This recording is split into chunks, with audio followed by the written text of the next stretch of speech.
नमस्कार. अंजली गाडगीश चॅनलमध्ये तुम्हा सर्वांचे खूप खूप स्वागत.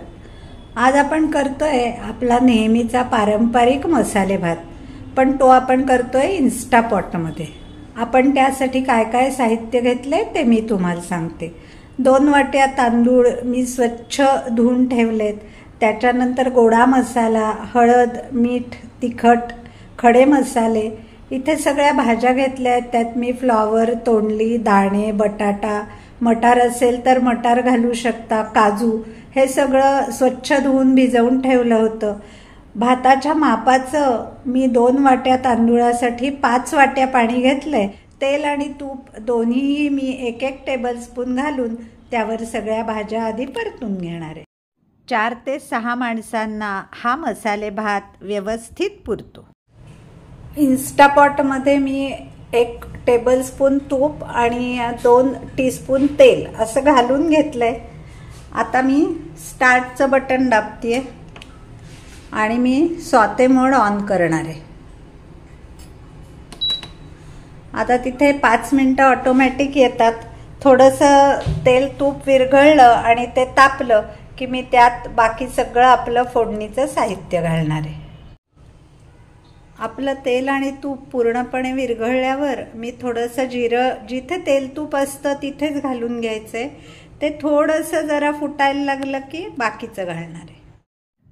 जिरं छान फुटायला लागल्यावर त्यात मी बाकीचे मसाले घालतेय.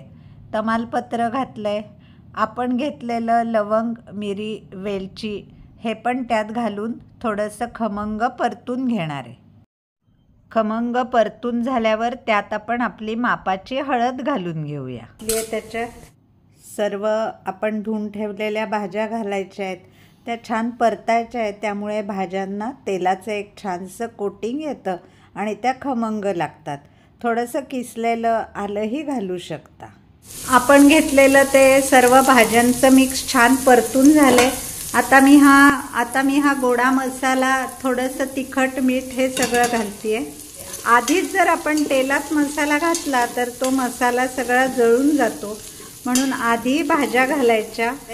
भाज्यांचं व्हेरिएशन थोडंसं गाजर घालू शकता, तुमच्या मनाप्रमाणे करू शकता.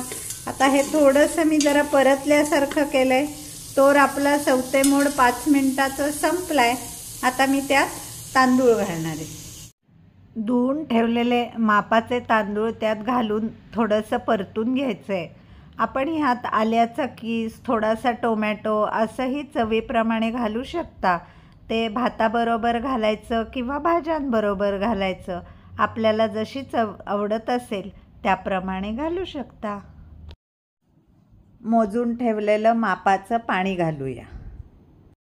आता इथे बघा, मी प्रेशर कुक मोड ऑन केलेला आहे. त्याला मी स्टार्टचं बटन दाबतेय, म्हणजे आता तो ऑन झाला. आधी प्री हिटिंग होईल आणि मग त्याच्यानंतर मी साधारण 20-25 मिनिटं लावणार आहे. हे बघा, आता 25 मिनिटावर मी ते सेट केलंय. हे असं पाणी घातलं की थोडीशी त्याची चव बघायची. मी नेहमीच त्याच्यात 1 साधारण टीस्पून साखर किंवा गूळ घालते. आत्ता मला थोडा गोडा मसाला कमी वाटला. तुम्ही खास मसाले भाताचा मसाला मिळतो तोही घालू शकता, पण मी मात्र घरी केलेला गोडा मसाला त्यात घालते. आपला मसाले भात तयार होऊन ते कीप वॉर्म मोडला गेलंय. कीप वॉर्म मोडचं पहिलं आपण जेवढा टाईम लावलेलं असतं तेवढाच वेळ तो कीप वॉर्म मोडसाठी घेतं आणि मग त्यानंतर आपण बंद करून इन्स्टापॉट उघडू शकतो. इन्स्टापॉट ऑपरेशनसाठी माझा आधीचा व्हिडिओ नक्की बघा. इन्स्टापॉटमध्ये झालेला झटपट मसाले भात लोणकढं साजूक तूप, खोबरं, कोथिंबीर घालून खाण्यासाठी अगदी तयार आहे. माहिती, नव्या जुन्या रेसिपीजसाठी अंजली गाडगीळ या माझ्या चॅनलला लाईक, सबस्क्राईब अँड कमेंट. धन्यवाद.